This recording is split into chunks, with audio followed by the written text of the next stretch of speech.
श्रीमद्भगवत गीता के दूसरे अध्याय का महत्व। श्री भगवान कहते हैं, लक्ष्मी, प्रथम अध्याय के महात्म का उत्तम उपाख्यान मैंने तुम्हें सुना दिया। अब अन्य अध्यायों के महात्म श्रवण करो। दक्षिण दिशा में वेद वेता ब्राह्मणों के पुरंदरपुर नामक नगर में श्रीमान देव शर्मा नामक एक विद्वान ब्राह्मण रहते थे। वे अतिथियों के पूजक, स्वाध्यायशील, वेद शास्त्रों के विशेषज्ञ, यज्ञों का अनुष्ठान करने वाले और तपस्वियों के सदा ही प्रिय थे।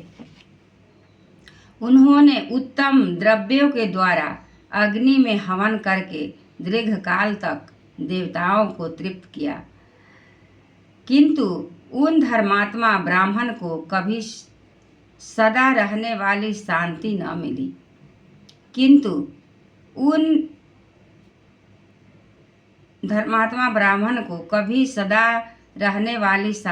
मिली। वे परम कल्याणमय तत्व का ज्ञान प्राप्त करने की इच्छा से प्रतिदिन प्रचुर सामग्रियों के द्वारा सत्य संकल्प वाले तपस्वियों की सेवा करने लगे। इस प्रकार शुभ आचरण करते हुए उन्हें बहुत समय बीत गया। तदनंतर एक दिन पृथ्वी पर उनके समक्ष एक त्यागी महात्मा प्रकट हुए। वे पूर्ण अनुभवी, आकांक्षा रहित, नासिका के अग्रभाग पर दृष्टि रखने वाले तथा शांति चित्त थे।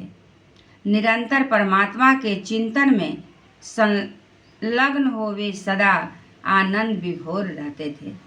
देव शर्मा ने उन नित्य संतुष्ट तपस्वी को शुभ भाव से प्रणाम किया और पूछा, महात्मन, मुझे शांतिमय स्थिति कैसे प्राप्त होगी?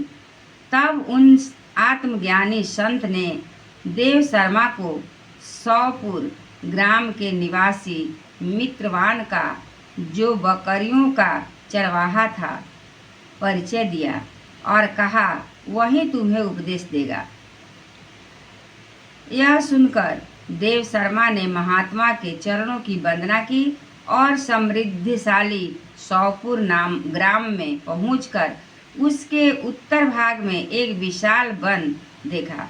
उसी वन में नदी के किनारे एक शिला पर मित्रवान बैठा था। उसके नेत्र आनंदातिरेक से निश्चल हो रहे थे। वह अपलक दृष्टि से देख रहा था। वह स्थान आपस का स्वाभाविक वैर भाव छोड़कर एकत्रित हुए परस्पर विरोधी जंतुओं से घिरा था। वहाँ उद्यान में मंद मंद वायु चल रही थी। मृगों के झुंड शांत भाव से बैठे थे और मित्रवान दया से भरी हुई आनंदमय मनोहारिणी दृष्टि से पृथ्वी पर मानो अमृत छिड़क रहा था। इस रूप में उसे देखकर देव शर्मा का मन प्रसन्न हो गया। वे उत्सुक होकर वही बड़ी विनय के साथ मित्रवान के पास गए। मित्रवान ने भी अपने मस्तक को किंचित नवाकर देव शर्मा का सत्कार किया। तदनंतर विद्वान देव शर्मा अनन्य चित्त से मित्रवान के समीप गए और ध्यान का समय समाप्त हो गया। उस समय उन्होंने अपने मन की बात पूछी, महाभाग, मैं आत्मा का ज्ञान प्राप्त करना चाहता हूँ। मेरे इस मनोरथ की पूर्ति के लिए मुझे किसी ऐसे उपाय का उपदेश दीजिए जिसके द्वारा सिद्धि प्राप्त हो चुकी हो। देव शर्मा की बात सुनकर मित्रवान ने एक क्षण तक कुछ विचार किया। उसके बाद इस प्रकार कहा, विद्वान, एक समय की बात है, मैं वन के भीतर बकरियों की रक्षा कर रहा था। इतने में ही एक भयंकर व्याघ्र पर मेरी दृष्टि पड़ी, जो मानो सबको ग्रस लेना चाहता था। मैं मृत्यु से डरता था, इसलिए व्याघ्र को आते देख बकरियों के झुंड को आगे करके वहां से भाग गया। किंतु एक बकरी तुरंत ही सारा भय छोड़कर नदी के किनारे उस बाघ के पास बेरोक टोक चली गई। फिर तो व्याघ्र भी द्वेष छोड़कर चुपचाप खड़ा हो गया। उसे इस अवस्था में देखकर बकरी बोली, व्याघ्र, तुम्हें तो अभीष्ट भोजन प्राप्त हुआ है। मेरे शरीर से मांस निकालकर प्रेम पूर्वक खाओ ना। तुम इतनी देर से खड़े क्यों हो? तुम्हारे मन में कुछ खाने का विचार क्यों नहीं हो रहा है? व्याघ्र बोला, बकरी, इस स्थान पर आते ही मेरे मन से द्वेष का भाव निकल गया। भूख प्यास भी मिट गई, इसलिए पास आने पर भी अब मैं तुम्हें खाना नहीं चाहता।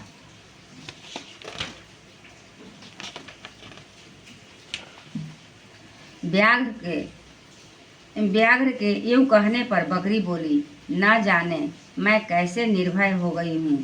इसमें क्या कारण हो सकता है? यदि तुम जानते हो तो बताओ। यह सुनकर व्याघ्र ने कहा, मैं भी नहीं जानता। चलो सामने खड़े हुए उन महापुरुषों से पूछते हैं। ऐसा निश्चय करके वे दोनों वहां से चल दिए। उन दोनों के स्वभाव में यह विचित्र परिवर्तन देखकर मैं बहुत विस्मय में पड़ा था। इतने में ही उन्होंने मुझसे ही आकर प्रश्न किया। वहाँ वृक्ष की शाखा पर एक वानरराज था। उन दोनों के साथ मैंने भी वनराज से पूछा। विप्रवर, मेरे पूछने पर वनराज ने आदरपूर्वक कहा, अजापाल, सुनो, इस विषय में मैं तुम्हें प्राचीन वृतांत सुनाता हूँ। यह सामने वन के भीतर जो बहुत बड़ा मंदिर है, उसकी ओर देखो। उसमें ब्रह्मा जी का स्थापित किया हुआ एक शिवलिंग है। पूर्व काल में यहाँ सुकर्मा नामक एक बुद्धिमान महात्मा रहते थे, जो तपस्या में संलग्न होकर इस मंदिर में उपासना करते थे। वे वन में से फूलों का संग्रह कर लाते और नदी से जल पूजनीय भगवान शंकर को स्नान कराकर उन्हीं से उनकी पूजा किया करते थे। इस प्रकार आराधना का कार्य करते हुए सुकर्मा यहाँ निवास करते थे। बहुत समय के बाद उनके समीप किसी अतिथि का आगमन हुआ। सुकर्मा ने भोजन के लिए फल लाकर अतिथि को अर्पण किया और कहा, महात्मन, मैं केवल तत्व ज्ञान की इच्छा से भगवान शंकर की आराधना करता हूँ। आप इस आराधना का फल परिपक्व होकर मुझे मिल गया, क्योंकि इस समय आप जैसे महापुरुष ने मुझ पर अनुग्रह किया। सुकर्मा के ये मधुर वचन सुनकर तपस्या के धनी महात्मा अतिथि को बड़ी प्रसन्नता हुई।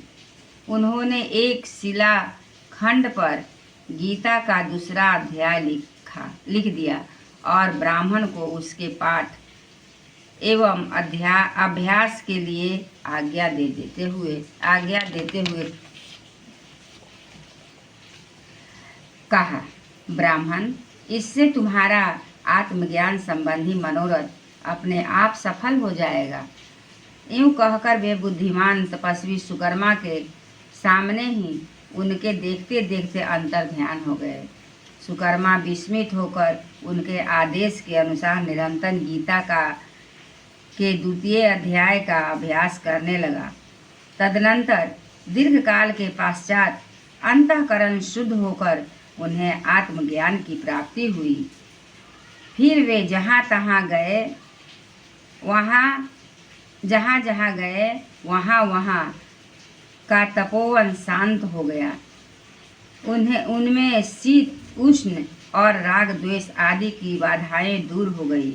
इतना ही नहीं, उन स्थानों में भूख प्यास का कष्ट भी जाता रहा और भय का सर्वथा अभाव हो गया। यह सब द्वितीय अध्याय का जप करने वाले सुकर्मा ब्राह्मण की तपस्या की प्रभाव समझो।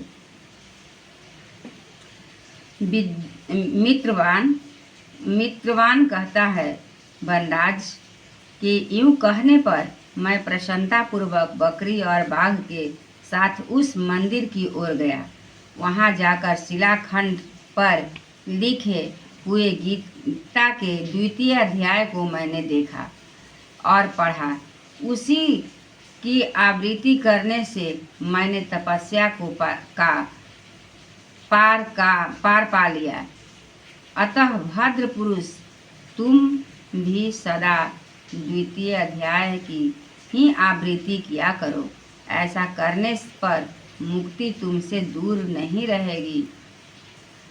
श्री भगवान कहते हैं, प्रिय मित्रवान के इस प्रकार आदेश देने पर देव शर्मा ने उसका पूजन किया और उसे प्रणाम करके पुरंदरपुर की राह ली। वहाँ किसी देवालय में पूर्वोक्त आत्मज्ञानी महात्मा को पाकर उन्होंने यह सारा वृत्तांत निवेदन किया और सबसे पहले